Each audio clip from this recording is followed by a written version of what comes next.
Hey guys, on today's show, I'm going to show you how to turn a set of these into a set of these. I think you're going to like it.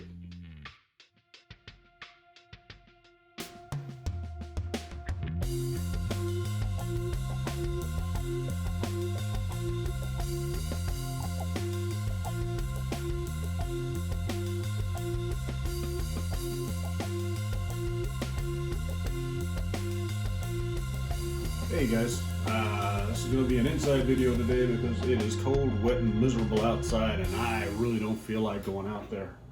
I posted a couple of pictures of this farm truck looking nightmare on Instagram, and I had a couple of questions about it, so I figured I'd go over it real quick. At the end, I'll go over how I made these dualies, and I'm sure that you guys can make them because I know we've all got these things laying around.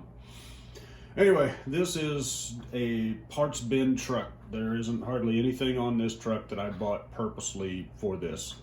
The only thing I really had to buy was chassis rails, because I didn't have any, and these are cheap knockoffs, so they're not really anything to write home to mama about.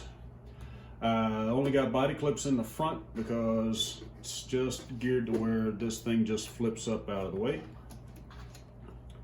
And everything has been minimized down to nothing. There's hardly any cross members, nothing in there. I mean, there's almost nothing on the front end. Oh, stick back there. Anyway, shocks are off an old Slash that is no longer with me. The drive shafts, of course, came out of the parts bin because I never used them on anything else. The servo came out of the parts bin because I changed to a higher torque rating servo on something. The only thing I really had to do was print this cross piece here and the cross support between the rear shock hoops. That was pretty much it. The transmission came out of the cheap parts truck. So it is just an El Cheapo Injora plastic $20 transmission. The ESC came out of a Doomsday, so it's 2S only, nothing serious. You can't put any serious power through it, and it's the 27 turn that I took out of something. I don't even remember. All the links are just random links that came out of other stuff. The rear axle came out of the Mad Max build when I did that axle swap. And so did the front axle. Still the same setup everywhere else. The links, of course, these were El Cheapo links that I had picked up a long time ago for my deadbolt, and they didn't work, so they went into parts bin. The side steps, of course, the sliders are off the deadbolt as well. Heck, I don't remember which deadbolt, to tell you the truth, but they're pretty scarred up, so I'm guessing it's my original one. But there's nothing on here really of any note. Everything is just kind of slapped together. All the linkage worked out, so I'm happy with that. The wheels were the leftover wheels from everything else. So this just turned out to be a farm truck wannabe kind of a thing. Showed it to a friend of mine from Indiana, and he's like, yep, put a big old stack on the back and it'll look just like every truck in Indiana. I haven't gone that far yet, mostly because I haven't figured out how to make a stack out of the junk I've got laying around. I'm sure I'll figure it out. Anyway, let me get this wheel off and I'll show you how these were put together. Give me just a second. All right, these just look like something out of Mad Max. That's actually what I originally designed them for, was for the Mad Max build, but it just never really worked out. They didn't. Hey, look at there, got a stick stuck down in there already. They didn't work out very well, so I just kind of messed around with them for a while and figured while I was building this that this would be a fun thing to do. Now these are really just held together by the screws from one port into the other. And they looked exactly like these wheels, except they didn't have the patina. This is the same wheel. These things set in pretty well. All you have to do is find the screws that are long enough to go from here all the way out through here, and then you can tighten them down in a star pattern, and it'll pull everything together and they will be fine. I do suggest you glue your tires on there first if you're changing tires, because, you know, I actually thought about changing the inside tire on one of them for one of these, just to make it a mix match tire pairing, just to be a little more backwoodsy. But the only problem that you will run into is trying to get the nut through this hole. So I took my body reamer and I cleaned that out enough to where I can actually get my nut driver through and into the inside. Now once you get everything settled in there, you will go to put your nut in there, and hopefully you won't drop it in there, because once you drop it in there, it is a pain to get it out.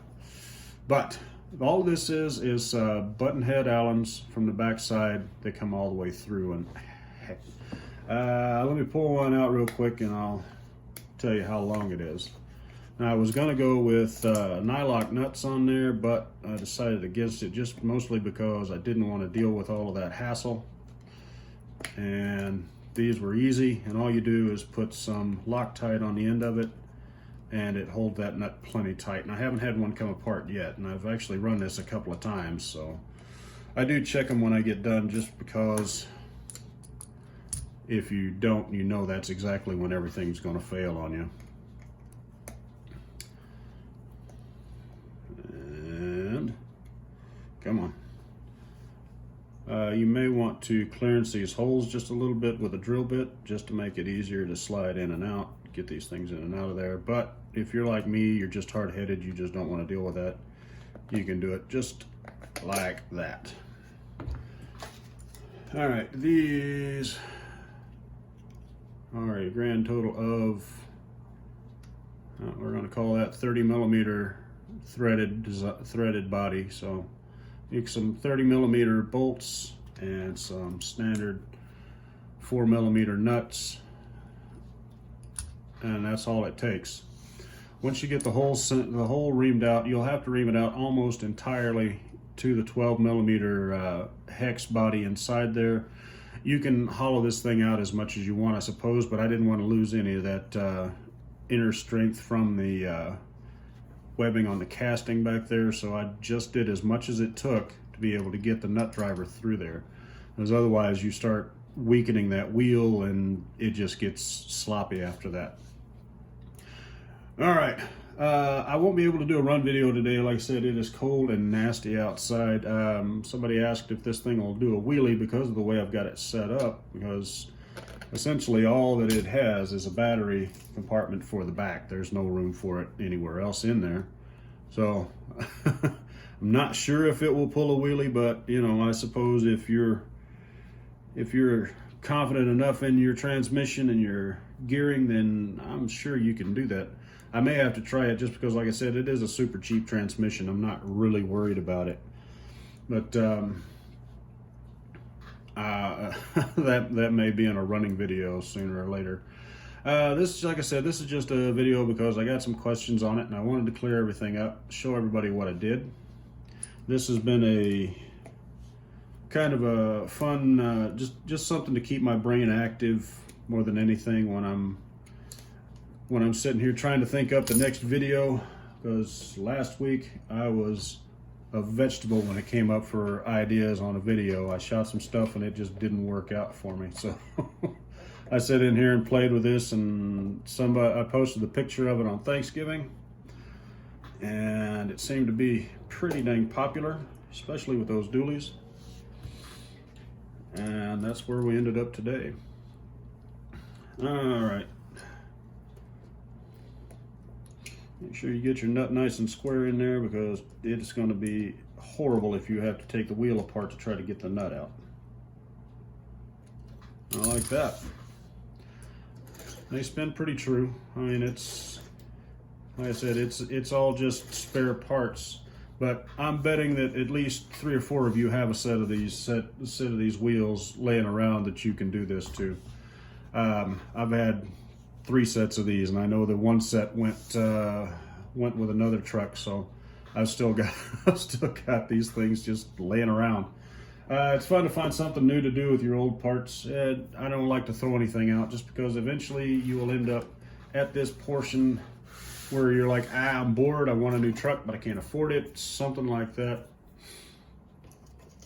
And you will remember watching somebody doing something goofy like this, and you'll think, you know what, I'll just go build myself something to play with. Let's see, if there's anything else you guys want to know about this, let me know. These things are just a lot of fun. It's something to keep you busy. It keeps your mind occupied, keeps you out of trouble and off the streets and all of that stuff. But realistically, most of this stuff was just built out of scrap parts. My rear body hinge thing is made out of a copper piece that I got from the hardware store, and an old mirror bracket from a golf car. I mean, it's just junk that's laying around and it's being useless. It's just more fun to turn it into something useful. Anyway, thanks for watching, guys. Like I said, I'll try to get some running video of this before too much longer, but I think it's probably just going to be in the backyard, because taking this thing all the way out in the trail to have the transmission blow apart on me it just doesn't sound like a fun day. Anyway, if you got any questions, ask them down below. Like, subscribe, all of that stuff.